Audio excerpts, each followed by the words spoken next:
ये अमृतमय श्लोक है भक्त के लिए, प्रेमी उपासक के लिए यही जीवन है। ये सब साधन मार्ग हैं, पर ये हर संप्रदाय के, हर साधना के उपासक के लिए ये अमृतमय श्लोक है। भगवान इस श्लोक में बोले हैं सुलभा, मैं बहुत सुलभता से उसको प्राप्त हो जाता हूं। जैसे महाप्रभु बोले क्यों न बिन कष्ट रस सिंधु को पीजिए, तो कह रहे तस्याहम सुलभा, मैं उसके लिए सुलभ हूं। सुलभ माने बिल्कुल सहजता से प्राप्त हो जाता हूं। किसके लिए? बोले अनन्य चेता सततम यो माम स्मरत नित्य शाह, जो मेरा अनन्य चिंतन करता है, नित्य निरंतर चिंतन करता है, बस यही जीवन का लक्ष्य रहा है। गुरु कृपा से बच्चापन में ही गुरुदेव भगवान की बलिहारी यही बात डाल दी थी कि बच्चा निरंतर भजन करने से जो झांकी आती प्रभु, वो हमें शब्द याद है, झांकी आती, तब जानना चाहिए भजन, एक क्षण भी भजन न छूटे। ये संस्कार अगर कहीं भगवान की कृपा से और मार्ग का गुरुदेव उपदेश करते तो एकदम कोरा स्वभाव था वही पड़ता, पर भगवान ने जहां जैसे पहुंचाना होता है वैसे ही, जैसे सन्यास मार्ग में भी थे तो हमारी निराकार में रति नहीं थी, गंगाधर भगवान शिव के रूप में आसक्ति थी। अब हमें पता चला कि क्यों नहीं होने दी निराकार में, क्योंकि रूप में ही लाना था उनको कृपा करके, इसलिए निराकार में आसक्ति नहीं होने दी। फिर उनका सारा पहले विधान होता है। गुरुदेव भगवान ने ये पिताश्री से कहा, पिताजी आए और कहा कि ये लड़का बाबा बनना चाहता है स्वामी जी। वो आते जाते थे घर में, तो सैमशी में उस समय स्वामी जी विराजमान, तो उनका पाणे छोड़ जाओ, एक हफ्ता बाद ये घर भाग जाएगा, या फिर हम एक हफ्ता बाद मंत्र दे देंगे, तब जान लेना कि साधु बन ही जाएगा। फिर स्वामी जी जैसी आपकी इच्छा छोड़ के गए। एक हफ्ते जो है गुरुदेव भगवान ईंट ढोवाना, झाड़ू लगवाना, बड़े कार्य करवाना, और जैसे पेड़ा आदि आते सबको बांटते, हमें एक भी पेड़ा नहीं देते। शाम के एक बार भोजन की अनुमति पाल, 7 दिन तक चुपचाप शेष। फिर कहा अच्छा कल गंगा नहा के आ जाना, मंत्र दे देंगे। ठीक है, सुबह गए स्नान करके तो पंचाक्षरी मंत्र दिया, मंत्र दे के कुटिया में गए, फिर उठ के आए, बोले सुनो आओ एक बात कहनी। बैठे, बोले 12 मंत्र भी ले लो। तुम कहा जपेंगे कौन? बोले पहले तुम ये जपना, लेकिन ये रखे रहो, आगे काम आएगा। हमारी समझ में नहीं आ रहा था कि मतलब मंत्र 2 क्यों दे रहे हैं। ये पहले से भूमिका तैयार थी वृंदावन की, हमें पता नहीं था। 12 मंत्र भगवान श्री कृष्ण का, पंचाक्षरी मंत्र सबसे पहले दिया। बाद में पता चला कि ये बीज तो गुरुदेव ने ही पहले बो दिया था कि जिस मार्ग से घूम के जाना है। वो कह रहे थे कि बाद में तुम्हें पता चलेगा। वो बाल्यावस्था थी, मेरी मति गति वहां तक पहुंच नहीं रही थी।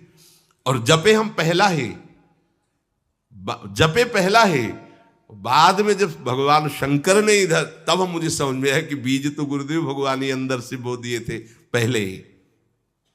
ये कृपा गुरुदेव भगवान की हुई कि चित्त में बैठाल दिया कि निरंतर चिंतन करना यही संन्यास है, यही साधना है, यही भगवत प्राप्ति का स्वरूप है। गुरु कृपा से पूरे जीवन भर एक बात रहे कि हम कभी 1 सेकंड के लिए अपने आराध्य देव को ना भूले। पूरे जीवन भर इसकी चेष्टा गुरु कृपा से करते। अन्य सब बात थी साधन की, पर बात उसमें प्रधान ये थी कि भूले ना।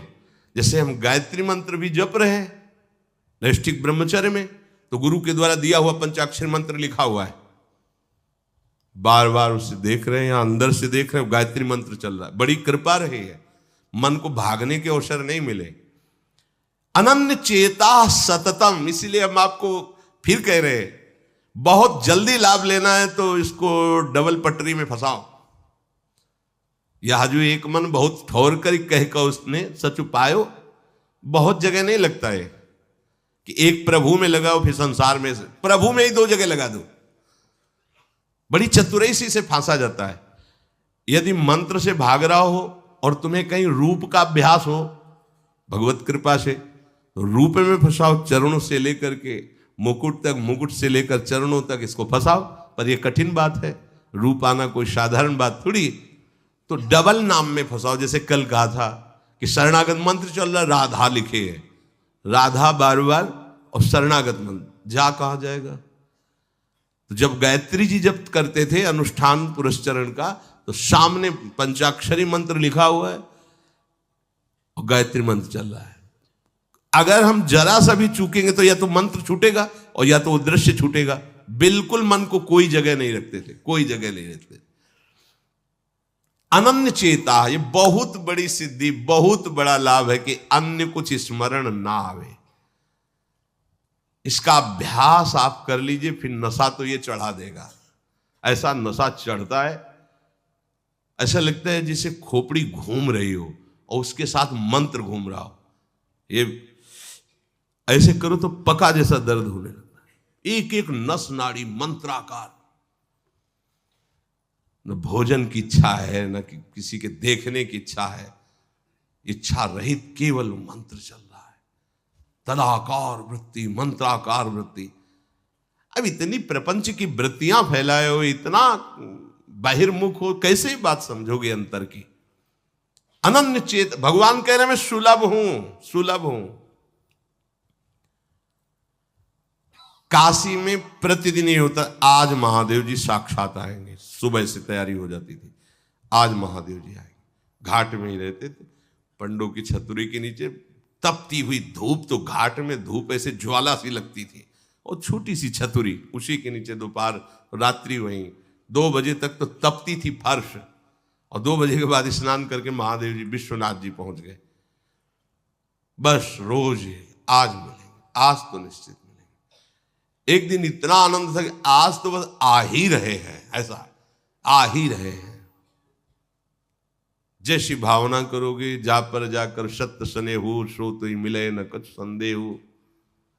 भयंकर जटाओं का बोझा ऐसे, इतना बड़ा हाथ में त्रिशूल लिए, देखा दोपहर में नग्न पैर से आ गए। अब अपने जो जहां पागल हुए उसको दिखाई दे, साष्टांग दंडवत ऐसे, मौन, कुछ बोले नहीं उससे। हम तो बस वैसे स्तब्ध, जैसे कोई जड़वत। बाद में विचार आया इसका मतलब क्या था। मैं ही मैं हूं, दूसरा कोई नहीं है। अलग से देखने की भावना मत करो, कण कण में मैं विराजमान हूं। एक दिन भाई जी के प्रति बहुत आकर्षण जब था, तो एक स्वप्न देखा कि स्वप्न में हम भाई जी से पूछ रहे कि मुझे श्री कृष्ण की प्राप्ति कब होगी। इसके बाद की बात, भाई जी ने ऐसे चश्मा करके ऐसे देखा, राधा बाबा बगल में बैठे, और कहा जब श्री कृष्ण बन जाओगे तब श्री कृष्ण की प्राप्ति होगी। जगने पर, बहुत विचार करने पर फिर यह कि श्री कृष्ण बन जाओगे, भाई जी का तात्पर्य क्या था। तब समझ में आ गया, मन कृष्णाकार, बुद्धि कृष्णाकार, चित्त कृष्णाकार, अहम कृष्णाकार, तब कृष्ण साक्षात्कार हो गया। नित्य युक्तस्य योगिनः तस्याहं सुलभा पार्थ नित्य युक्तस्य योगिनः। नित्य युक्त हो गया जिसका चित्त प्रभु को छोड़कर किसी भी भोग भूमि में, किसी भी ऐश्वर्य में, किसी भी सिद्धि में। जैसे किसी को लगता है कि ये चमत्कार दिखाना, कोई भी चमत्कार दिखाना बहुत कठिन बात है। अगर भगवत दर्शन का लक्ष्य ना हो, भगवत प्राप्ति का लक्ष्य ना हो, तो कोई भी चमत्कार ऐसे करने में है कोई बहुत बड़ी बात मत समझ। बस ये है कि इधर अगर स्वीकार किया तो उधर गेट बंद हो जाएगा। इसीलिए पिट जाते हैं, गाली सुन लेते हैं महात्मा जन, लेकिन प्रयोग नहीं करते अपने भजन का, और प्रभु के पास जाते हैं। ऐसा ना समझे ना कि वो चमत्कार पीछे घूमते हैं। केवल बस एक बात है कि अगर इधर लगे तो उधर का गेट बंद हो जाएगा। तो इतनी दुर्लभ बात बनने जा रही है, किसी को प्रमाणित करने के लिए कि हम महात्मा, हम भजनानंदी, हम चमत्कारी हैं, अपना गेट बंद करवा ले तो मूर्खता ही होगी ना। यहां क्या होगा, वाह वाह हो जाएगा, बस उसके आगे क्या होगा, फिर वही प्रपंच। तो ये जो ब्रज के महात्मा है, जो भगवत प्रेमी महात्मा है, जो भगवत प्राप्त करने वाले हैं, इनके अंदर चमत्कार के बाप की सृष्टि होती है। ये चमत्कार बहुत ऊपर होते हैं। ये नहीं सोचना चाहिए कि इनमें भजन होता तो उसने 2 थप्पड़ मारे भस्म कर देते। भजन का जानते हो, भजनानंदी का 2 थप्पड़ मारा है, तुम्हें निश्चित भगवान की प्राप्ति हो, तुम्हारा कभी अमंगल न हो, भगवान तुम्हारे परिवार को भी सुखी रहे और तुम आजीवन स्वस्थ रहकर पवित्र बुद्धि के द्वारा भगवान को प्राप्त। ये महात्माओं का बल होता है। महात्माओं के बल थोड़ी होता है किसी ने गाली दिया, मार दिया, जा भस्म हो जा। ये भस्मासुर थोड़ी होते महात्मा है, भाई भस्म कर दिया, नष्ट नहीं। साधुते हो न कारज, तब भगवान उनके अधीन होते हैं। ये चमत्कार ये ना सोचो कि भजन करते होते तो फिर चमत्कार, या ये गाड़ी घोड़ा रुपया पैसा चमत्कार, ये पापियों के पास भी है। ये तो प्रारब्ध का खेल है, प्रारब्ध बदला, ऐसे से ऐसे हो गया, इनका कोई महत्व नहीं है। महत्व है नित्य युक्तस्य योगिनः, तुम्हारा चित्त निरंतर आराध्य देव में युक्त है कि नहीं। किसी भी ऐश्वर्य, किसी भी भूमि, किसी भी पद का कोई भी संबंध, आश्रय, चिंतन नहीं। ये हुआ अनन्य चेता। जैसे पतिव्रता स्त्री का मन केवल पति के ही सुख में निमग्न रहता है, पति का चिंतन, पति की बातें, पति वो उसी में मगन रहती है। पति के सिवाय उसके मन में अन्य किसी पुरुष का राग पूर्वक चिंतन कभी होता ही नहीं। जैसे शिष्य का गुरु के सिवाय कहीं चिंतन नहीं होता, पतिव्रता पत्नी का मन, प्राण, तन सब पति के ही सेवा में, चिंतन में, मनन में। जैसे शिष्य का गुरु के ही तन, उनकी सेवा में मन, उनके आज्ञा के पालन करने में, एक एक चेष्टा गुरु की प्रसन्नता के लिए। कोई दूसरा इष्ट शिष्य का होता ही नहीं है।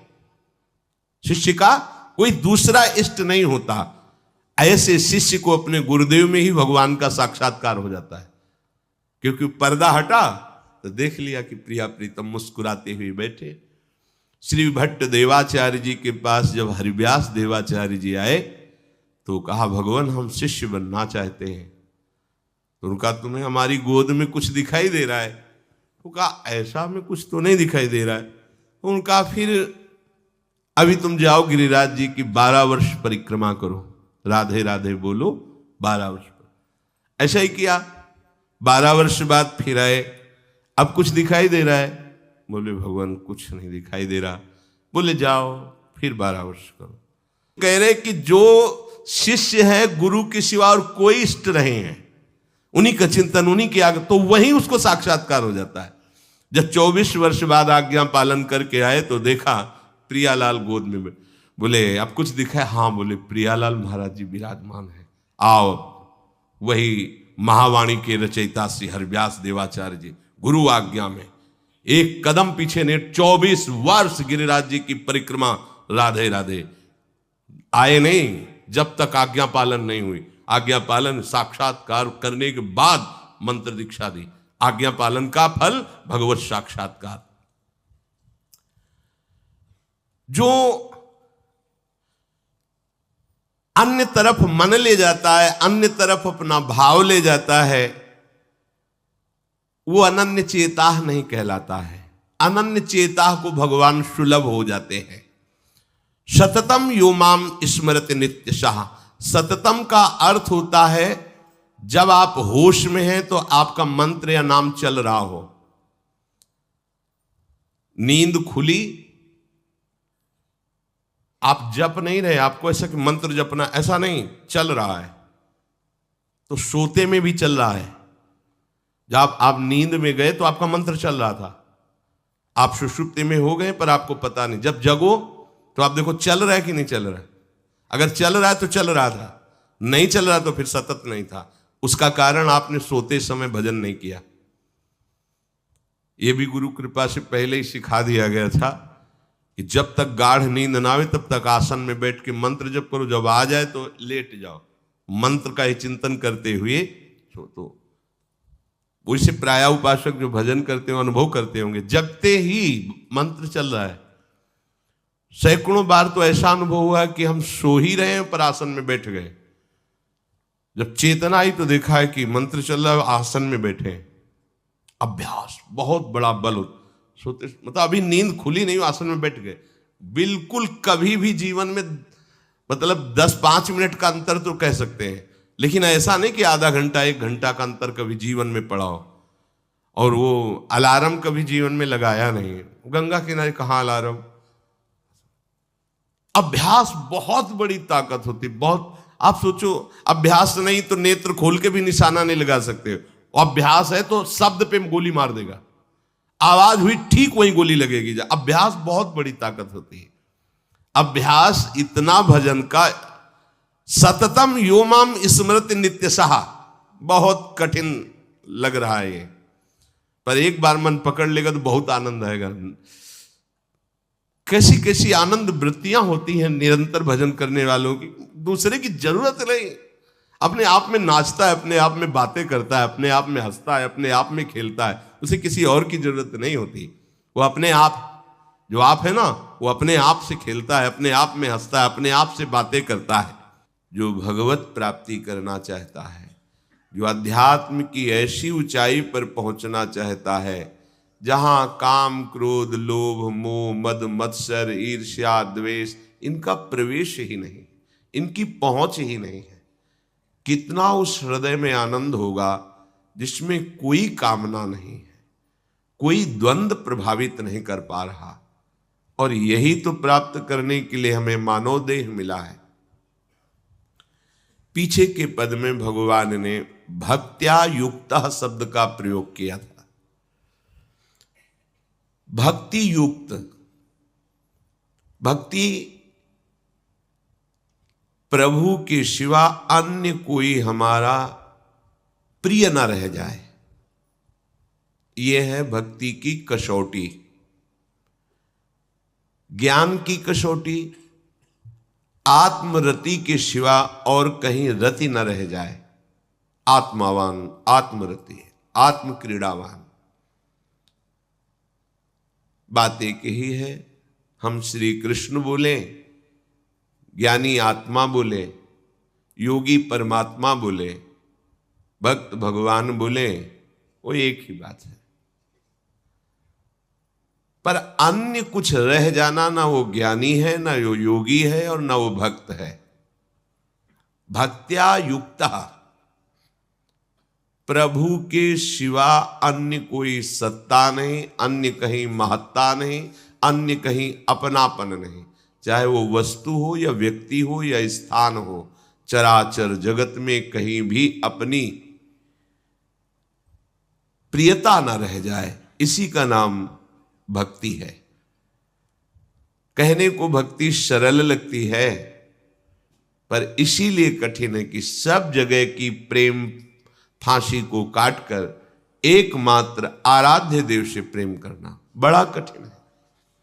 बातें बना लेना बड़ा सरल है, पर अपनी ममता को, आसक्ति को समेट पाना बहुत बहुत कठिन है।